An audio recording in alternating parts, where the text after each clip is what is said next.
தமிழ் பேசும் அனைத்து சகோதரர்களுக்கும் இனிய வணக்கம். நான் Corporte Wilson. இந்த பதில நம்ம எதை பத்தி பார்க்க வரோம்னா, ஆக்ட் ஆஃப் காட், இயற்கையில் ஏற்படக்கூடிய செயல்களுக்கு ஒரு தனி மனிதனோ இல்ல ஒரு நிறுவனமோ பொறுப்பு ஏற்க முடியுமா, அதற்கான நஷ்டஈடை கொடுக்கறதுக்கான வழிமுறைகள் இருக்கா அப்படின்றதான் இந்த பதில் நம்ம தெரிஞ்சுக்க போறோம். ஸோ டே பை டே லைஃப்ல நம்ம நிறைய விஷயங்களை ஹேண்டில் பண்றோம். ஃபார் எக்ஸாம்பிள் பாத்தீங்கன்னா, ஒரு லாரி டிரைவர் இல்ல ஒரு பஸ் டிரைவர் வண்டி ஓடிட்டு இருக்காரு. ஸோ ஓடிட்டே இருக்கும்போது ரோட்ல இருக்கக்கூடிய ஒரு நபர் ஏற்றிடுறாரு. ஸோ அங்க இன்ஜுரி ஏற்படுது. அப்போ அவர் கிளைம் பண்ண முடியுமா அப்படின்றத டிஸ்கஸ் பண்ண போறோம். ஒரு பெரிய ஒரு வெள்ளம் வருது. அந்த வெள்ளத்தினால பாத்தீங்கன்னா பல நிகழ்வுகள் ஏற்படுது. இதனால பாத்தீங்கன்னா பாதிப்பு ஏற்படுபவர் கிளைம் பண்ண முடியுமா அப்படின்றத டிஸ்கஸ் பண்ண போறோம். ஆக்ட் ஆஃப் காடுடைய மீனிங் என்ன அப்படின்றத பாக்கிறதுக்கு முன்னாடி ஃபர்ஸ்ட் நம்ம எக்ஸாம்பிள் அண்ட் கேஸ்லஸ் பார்த்துட்டோம் அப்படின்னா அதோட மீனிங் டெஃபினேஷன் என்ன அப்படின்றத நமக்கு ஈஸியாவே புரிஞ்சுக்குவோம். எக்ஸாம்பிள் பாத்தீங்கன்னா புயல், மின்னல், எர்த்குயிக், எரிமலை, வெள்ளம் and epidemic disease. Epidemic disease அப்படின்னா தொற்று நோய். இந்த மாதிரியான இயற்கை சீற்றங்கள ஏற்படக்கூடிய சில காரணங்களால பாத்தீங்கன்னா ஒரு மனிதனுக்கு இழப்பு ஏற்பட்டுச்சு அப்படின்னா அதுக்கான கிளைம் பண்ண முடியுமா அப்படின்றத டிஸ்கஸ் பண்ண போறோம். சின்னதா ஒரு எக்ஸாம்பிளோட எக்ஸ்பிளைன் பண்றேன். இந்த எபிடமிக் டிசீஸ் இதை பேஸ் பண்ணி அப்ளை பண்றேன். ஏன்னா இப்போ கொரோனா பாதிப்புனால நிறைய பேர் பாதிக்கப்பட்டிருக்கோம். எல்லாம் லாக்டவுன்னால எல்லாம் வீட்டிலே இருக்கும். சோ இதை பேஸ் பண்ணி ஒரு 2 நபர்கள் இருக்காங்க. ஒருத்தர் பாத்தீங்கன்னா விவசாயி. அவர் பாத்தீங்கன்னா நெல் மற்றும் கோதுமை உற்பத்தி செய்யக்கூடிய ஒரு விவசாயியா இருக்காரு. இன்னொருத்தர் பாத்தீங்கன்னா பிசினஸ் மேனா இருக்காரு. அவர் பாத்தீங்கன்னா பிரெட், பிஸ்கெட் இதெல்லாம் தயாரிக்கக்கூடிய ஒரு மேனுபேக்சரிங் கம்பெனி வச்சிருக்காரு. சோ 2 பேரும் கான்ட்ராக்ட் போட்டுக்கிறாங்க. எப்போனா ஜனவரியில போட்டுக்கிறாங்க.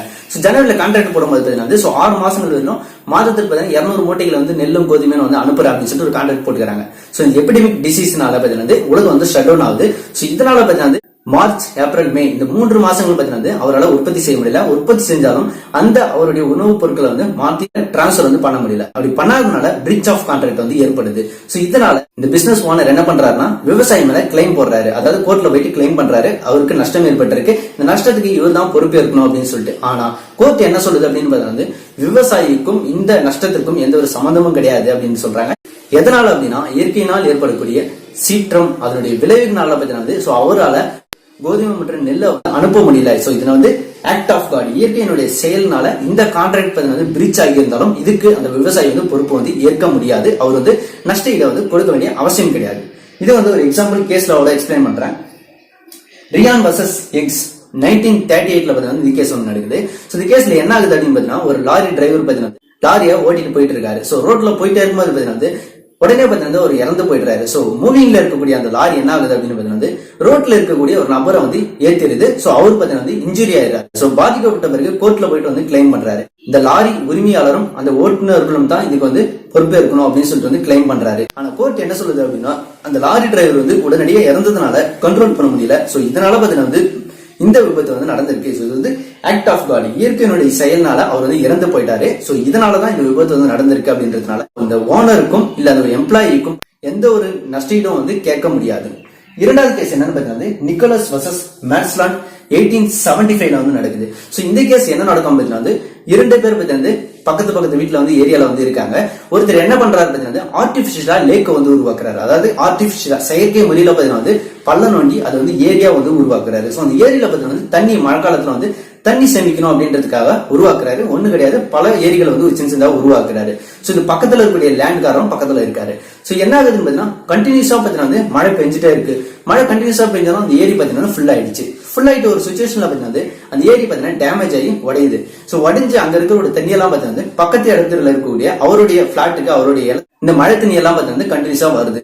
அங்க அவர் பெரிய பெரிய பாறைகள் அடக்கி வச்சிருக்காரு. சோ அந்த பாறைகள் எல்லாம் பாத்தீங்கன்னா அங்க இருக்கக்கூடிய அந்த மழை தண்ணி என்ன பாத்தீங்கன்னா அடிச்சுட்டு எடுத்துட்டு போயிடுது. சோ இதனால பாத்தீங்கன்னா பக்கத்து வீட்டுக்காரர் பாத்தீங்கன்னா பாதிப்படைறாரு. அவருக்கு நஷ்டம் ஏற்படுது. சோ இதனால கோர்ட்டுக்கு போறாரு.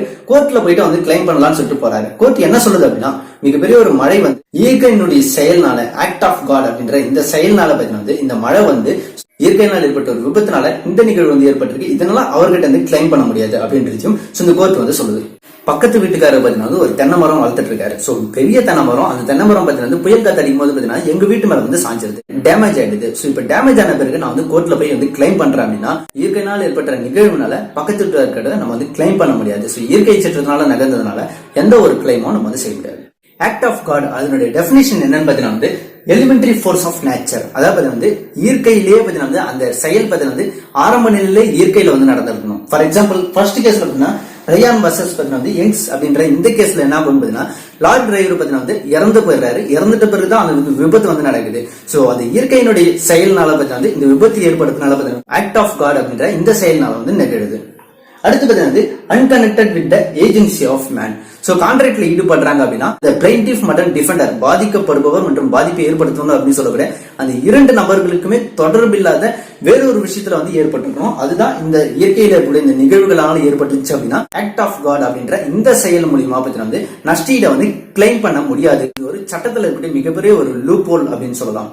சட்டம் பற்றிய சந்தேகங்கள் இருந்தா கமெண்ட் பாக்ஸ் லீவ் பண்ணுங்க. வேற ஏதாவது டாபிக் டிஸ்கஸ் பண்ணணும்னு நினைச்சாங்களோ சோ அதையும் கமெண்ட் பாக்ஸ் லீவ் பண்ணுங்க. நன்றி. Love you to all.